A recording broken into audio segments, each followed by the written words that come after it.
Vice Chair Takahashi. Here. Chairperson Paulson. Here. Commissioner David Fong is absent, and Commissioner Jerry Liu has resigned. Okay.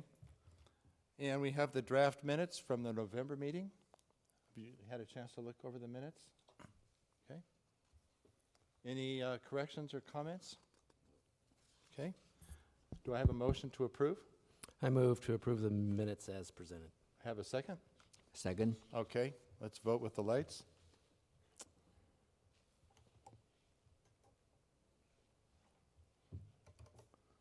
And that passes unanimously. Oh.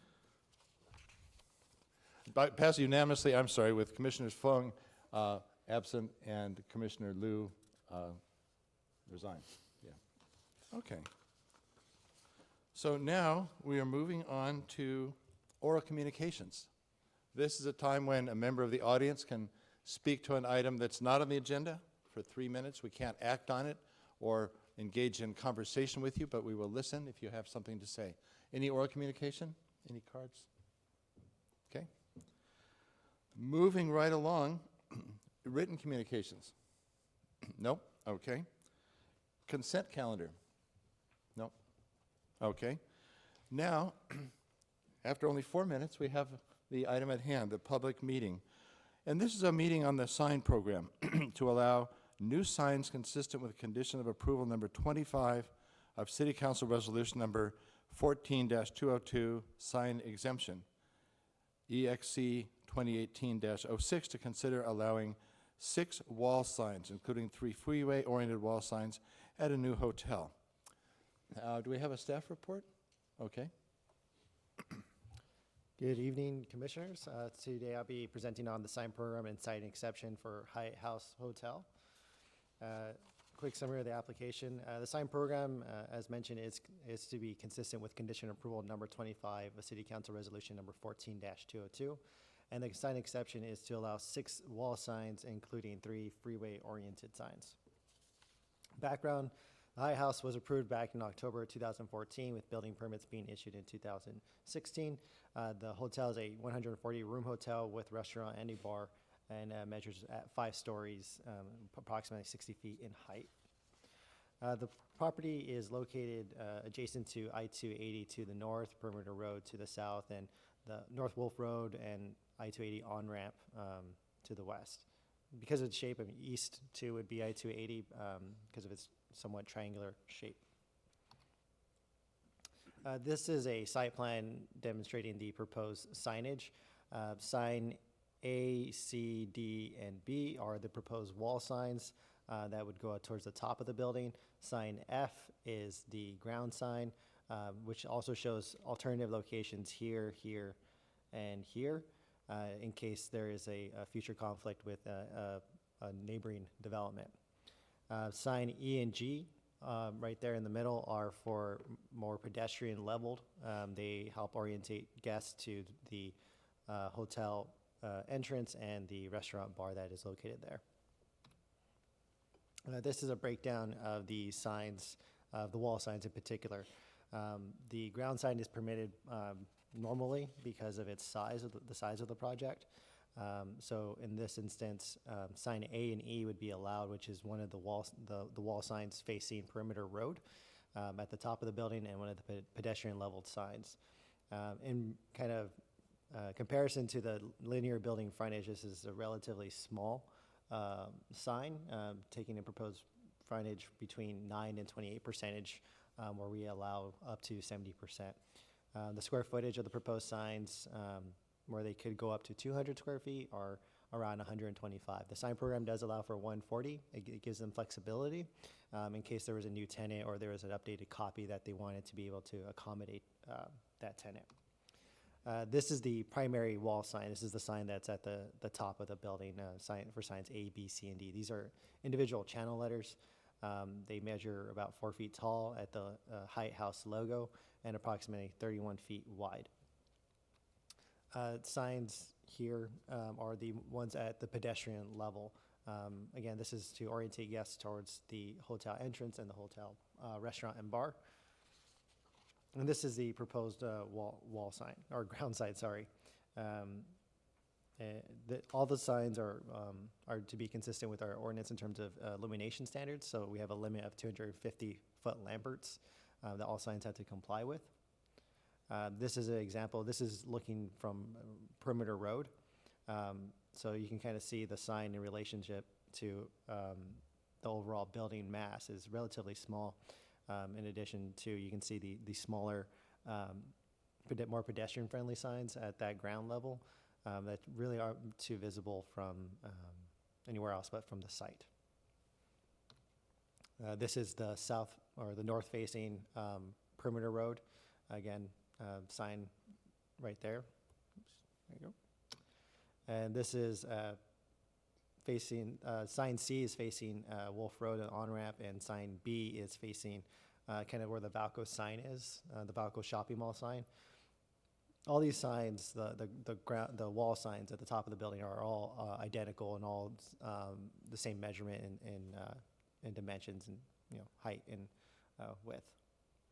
And in terms of environmental assessment, the project is considered categorically exempt under CEQA section 15303, new construction or conversion of small structures. For public outreach and noticing, site signage is placed 10 days prior to hearing. 5 public hearing notices were mailed to adjacent property owners at least 10 days prior to the hearing. The agenda was posted on the city's official notice bulletin board 1 week prior to hearing and posted on the city's website 1 week prior to hearing. Next steps, the Planning Commission's decision is final unless appealed. And our recommendation as staff is to adopt the draft resolutions to find the project exempt from CEQA, approve the sign program, and to approve the sign exception. And that concludes my presentation. We do have the applicant here in case you want to ask any questions from him, and staff is available to answer any questions as well. Okay, thank you for a good presentation, excellent report. Thank you, Eric. No problem. Any questions of staff or the applicant? Sure. So in terms of the interpretation of 3 signs facing the freeway, that's simply because you can see the east and west facades when you're traveling on the freeway, because they're perpendicular to the freeway.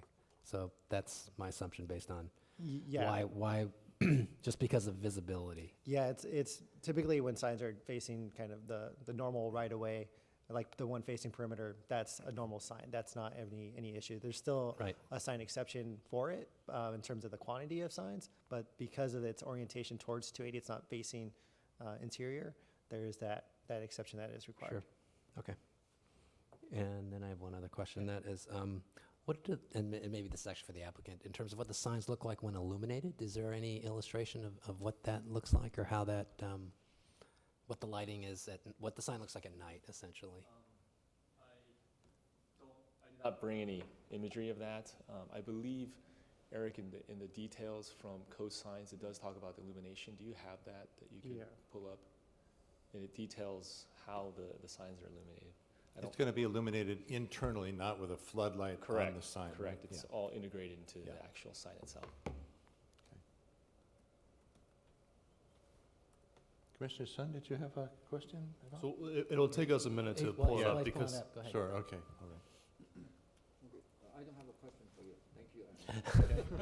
Thanks. Okay, question for the cities. This the impression is for the signage on the hotel. Remember, it's the last time we discussed the hotel signs about the Cupertino Inn. So it's facing the 280. This time it's a similar situation. And also, when we dealing with exception, there's only 2 allowed and 4 as the exception. So I just want to get a little bit of understanding for people when they say how many signs can be allowed for the hotel, and when they apply for exception. Of course, for this particular case, we say it's necessary they have a sign for the pedestrian to use, some sign for each direction. But do you think it's the city's code for only allow hotel have 2 signs is a too low number, so the people have to apply for exception? I think it's a case-by-case basis, and I Yeah. think the privilege in our ordinance allows for us to have that flexibility through the sign exception process. In comparison to Cupertino Inn, Yeah. they do have essentially 2 frontages, where it's really North De Anza and 280. That's really where you're looking at. Inside, there's a big shopping center adjacent to it, and to the south is residential, if I remember correctly. So visibility for them isn't as important. And we look at every signage, every sign exception, sign program to try to figure out what's best for that that applicant, as well as meeting the intent of the ordinance. And so with this one, because of the unique shape of the property, there's not really a lot of parcels like this. It kind of lends itself to this kind of exception process. This is kind of where we would, and like we have, a recommend approval for something like this. Thank you. Just one more following Yeah. question. The signage for the main street is the parking lot, the building. The parking entry is very, very small. So it's a lot of people complain that. So it's why cities do signs have a kind of a different the standard, or it's if we allow the business sign to display prominent, but why is for the parking lot? This sign is it's just an actual question, okay? Just want to understand the last minute for the signage. I mean, the thing with any sign program, especially for some development like Main Street size, is trying to find a good balance between all the signage on site so it's not overwhelming. And we do work with the applicant and try to make sure that their needs are being met. We provide recommendations and work with them to get the best sign program out there. But we work with them to make sure that their needs are being met, and that is accomplished through that sign program. So there's always a potential to modify sign programs that's always allowed. And same thing too with sign exceptions. There's always potential to add more signs or modify signs. It's just up to the applicant if something isn't working to come back. And we try to address that a little bit here with allowing a little bit more square footage for the wall signs so that they can go up in case a tenant were to do that. But again, some sign programs call that out.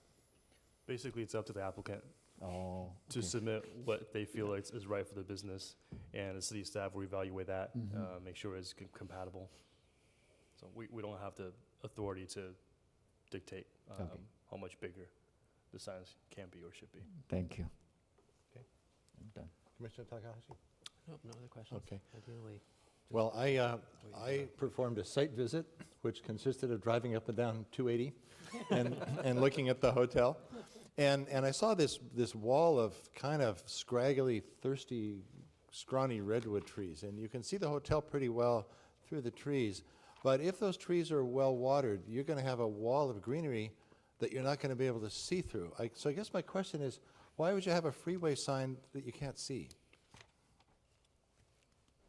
Yeah, I think at this point for us, we're really putting signage wherever we can so it's visible today. I think some of the trees and some of the history in terms of the project and the property, some of the trees were not really well maintained. But we've been maintaining it the best we can. Ultimately, if the trees grow in, I think in normal course of maintenance, they'll be trimmed and all that stuff. But I think having signage, especially in the evening, being somewhat lit, it'll still be pretty visible, even with some of the trees blocking. Okay. Especially if you're stopped in traffic and you have plenty of time to There look are at those the building, times on right? 280. Okay. I don't have any other questions. So we have some discussion? Oh, you want to open up the public? Oh, meeting? yeah, I'm sorry. Any public comment? Okay. Discussion? Sure. From my perspective, when you read through the application for the exception, with 3 signs, it tends to paint a picture of 3 prominent signs facing 280. That was the nature of my question, and as you look at the elevations, right, you see that really is just 1 sign on each face of the building, which is perfectly reasonable from my perspective with regard to signage in general. So interpreting it as 3 is, I think, a very conservative interpretation, I would say. So I don't see any issue with regard to aesthetics. The question on the illumination was really, the renderings we have just don't show what it looks like illuminated. Do you have that? So if I mean to interrupt, but we don't actually have a graphic here with us, but we Okay. have a written description. So if we can just read Okay. that to you, maybe you can. Sure. So it's on page 3 of the attachment, general lighting guidelines on attachment. It's on page 4 of attachment 3, sign Yeah, program there's a and paragraph plan there set. with several bullets, I see it, yeah. And so that goes into detail as to the kind of lighting that we're looking for. So in terms of the letters, halo lit or backlit letters are encouraged. Individual illuminated channel letters are also allowed, but no visible external electrical raceways are permitted. All lights shall be integral to signs. All lights shall be integral to signs or shall be spots or goosenecks aimed at signs. So this is more kind of at the pedestrian level signs. No uplighting is allowed, so kind of the upward lights, that's not allowed. The intensity of illumination shall not exceed approximately 250-foot lamberts. The color and thickness of the sign panels, as well as the brightness of the bulbs used to illuminate the sign, shall be designed in such a manner to avoid excessive illumination and glare. And illumination signs which are not a necessary part of the security lighting system for a business shall be turned off at 11 p.m. or within 2 hours after the business is closed, whichever is a later time. And that's a standard thing that we have in our ordinance. So in the case of a hotel, when is that considered closed? Yeah. So I'm just curious if that sign is allowed to be illuminated. As written, it would be. Okay. Yeah. I don't have an issue with that, just kind of a. Okay.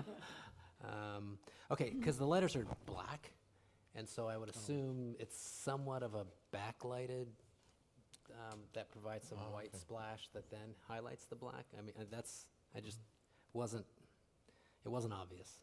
That's all. I could see where the blue would be backlit, and you could have a more prominent blue, but not sure how you make black bright and show at night unless there's a white Right. element. So, just the only reason is just obviously if it's the So, you're not using lumens, so I really have no idea how bright the unit you guys are using for intensity. But I'm assuming that's compliant, and that in itself is enough of a requirement Yeah. that it doesn't appear to be too bright, if you will. Right.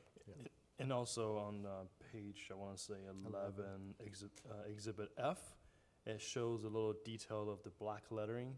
How you see the black lettering has With the little holes in it? Yeah, Yeah. so the light allows light to kind of filtrate out a little bit to have that kind of backlit. Okay.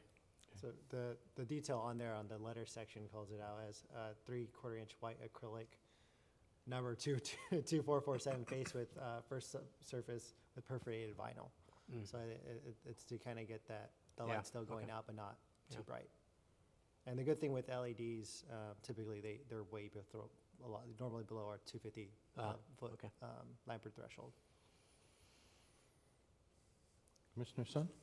Yeah, okay, thank you for the city staff to bring this easy decision to my last meeting. In general, it's for the signage, I always think it's the Ben has explained, it's decided by the applicant, and also I appreciate all the business people, developers, and try to contribute to Cupertino's development. I'm always trying to get a balance, but a little bit lean to the business and make sure it's the Cupertino can be perspective. So for this particular case, I think it's quite easy for me to make a decision without a sophisticated, controversial deliberation. Okay. So it's, I'm quite pro to approve the decision of the Okay. city's recommendation. Commissioner David Fung just arrived. Yeah, so we have to start all over again, right? That's right. Yeah, I'm done. Thank you.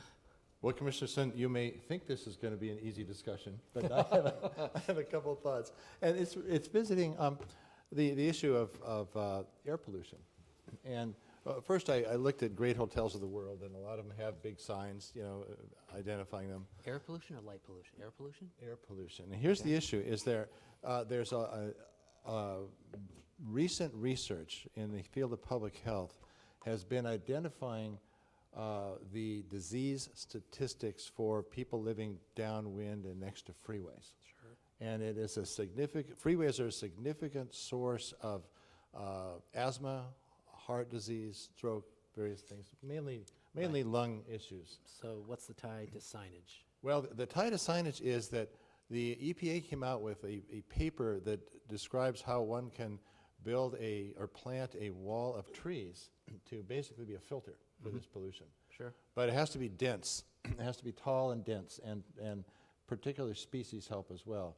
So my concern is you mentioned pruning, and I'm on the board of a organization in East Palo Alto that planted trees on the East Palo Alto sound wall for the specific purpose of catching the soot from the freeway. And I worked with Dave Muffley, who did the apple oaks. And when we got done pruning, we looked like we'd been working at a coal mine. We just a lot of soot from the freeway covering us. So these are effective means of air pollution. And I think there has been a lot of concern in Cupertino, especially about the Lehigh Quarry and air pollution. But we have this really unmeasured source right here on 280. And I live just downwind from 280. 3 of my family members have asthma. And I'm not sure if it's due to that or not. But it's a concern. And I think this may be something that's going to be more a wave of the future, is plants as a way to mitigate freeway pollution. Because you're not going to close the freeway. Trucks are getting cleaner, but there's still chemicals in brake dust and tires and that kind of thing. So I think that I have no problem with the lettering. I think it's very aesthetically balanced with the hotel, that kind of thing. My only concern is that if the owner decides to prune the trees to make the lettering more visible and therefore creates gaps in what might be an effective pollution filter. So perhaps we could recommend this, for approval. I think we should discuss it too. Yeah. Because I think it's the fact that there's the sign facing Wolf, I don't think has a tree obstruction. Yeah. The sign facing the Valco sign probably, the intent there I think is to be visible more from the perimeter road, if you will. So really it's one sign. Yeah. And so the question I would have is, if you're pruning for visibility on one sign, how much of a difference does that make? And it clearly would depend on the aggressiveness, right? Yeah. Of Yeah. how Yeah. much pruning was done. So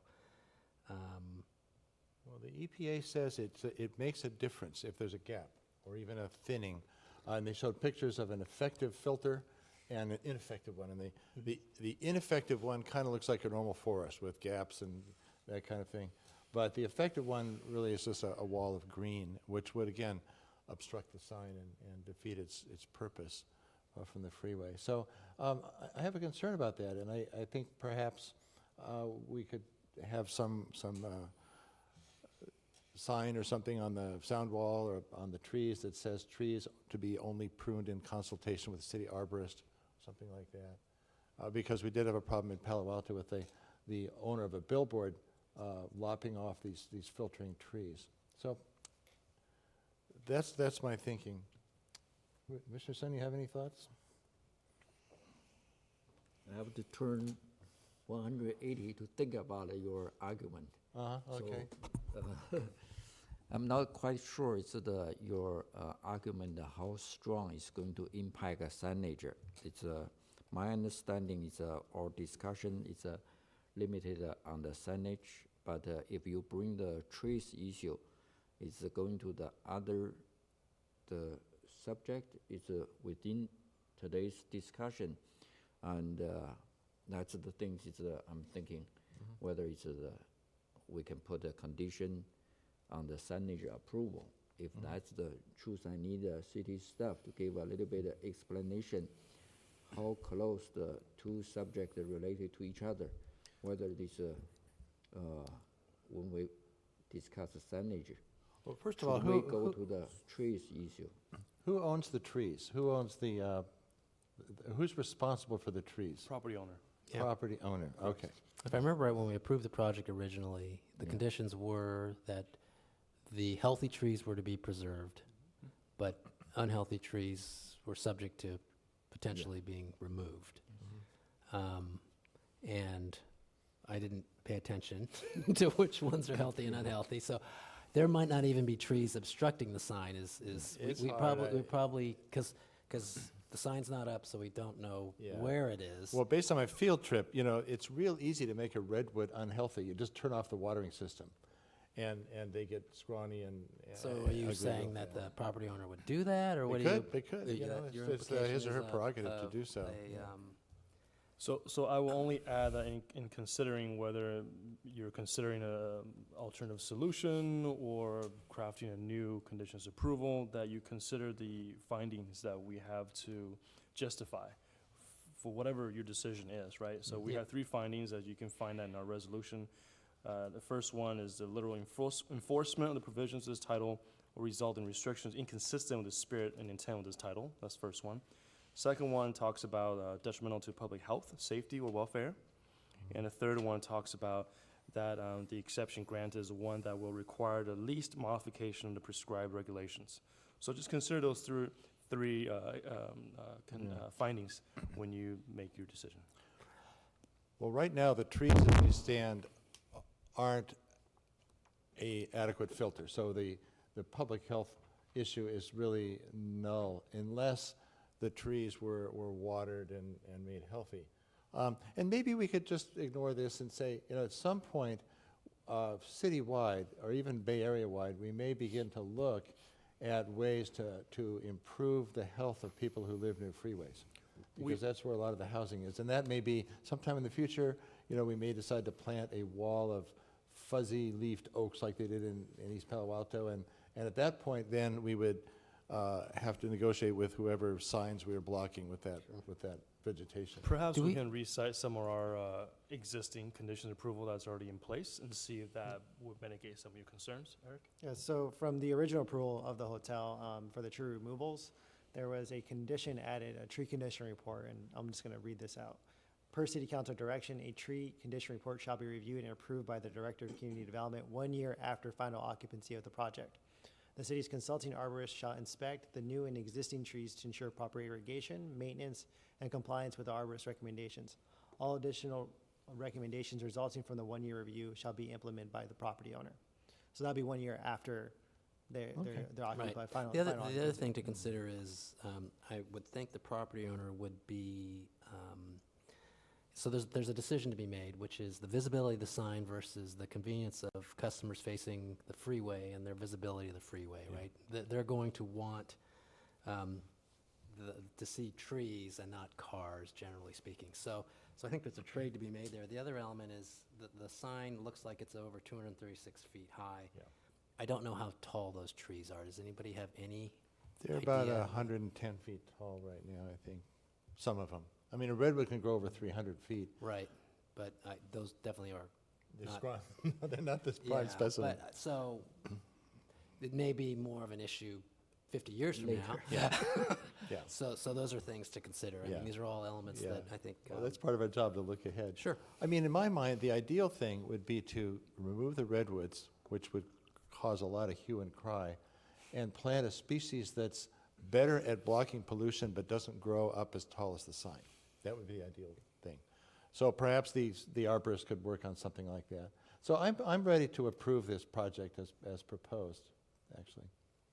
But we're just, I thought I'd bring this up for discussion because it's something that's going to be a No, it's a concern in good the future. discussion. I think it's a good discussion. Very legitimate argument. Especially with the new bike road going right there, on the Yeah. other side of the sound wall, we probably Right. would want to have a good filtering mitigation so the cyclists aren't inhaling that soot deep into their lungs. Okay. And I will add that before you proceed to making a decision, that we Yeah. do have a desk item related to this particular item, and it's submitted by a member of the public. And where is that? On your desk, I The see. email from, Oh, okay. from Jennifer Jennifer, Griffin. yeah. Correct. Jennifer, okay.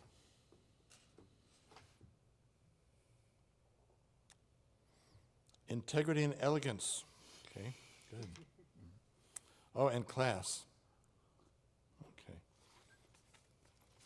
Well, I did look at some of the great hotels, and some were in Las Vegas, which I would not necessarily categorize as classy. They were definitely brash and visible. Okay. Yeah, I'd love to see their sign ordinance.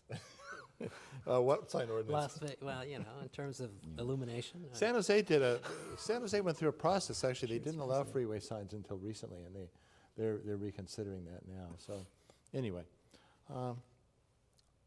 Well, are we Ready for a motion? ready for a motion? Sure. Go ahead, Don, because Okay, I got to this, pull up the data. Hang on. okay, thank you. I recommend to move the property in exception from SEQA and also approve the sign program, SP 2018-04, and approve the sign exception 2018-06. I second. You ready for a vote? I'll just comment, Oh. sorry, first of all, I'm sorry that I was late Yeah. today, and that I was advised, I contacted the city clerk today and was advised not to vote on this if I wasn't here for the staff report, so Okay. I'm going to abstain. Okay. Oh, okay, all right, okay, Thank you. all right.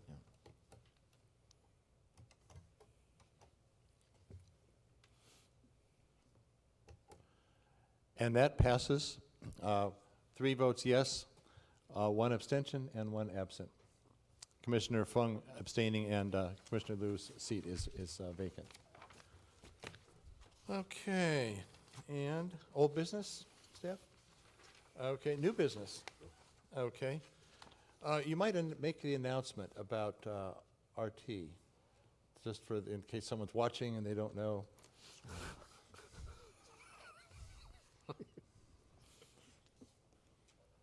For members of public that may have encountered the City of Mountain View's city website, there's an announcement made on the city website, Mountain View website, that our assistant city manager / director of development, director of community development has accepted the same position with the city of Mountain View.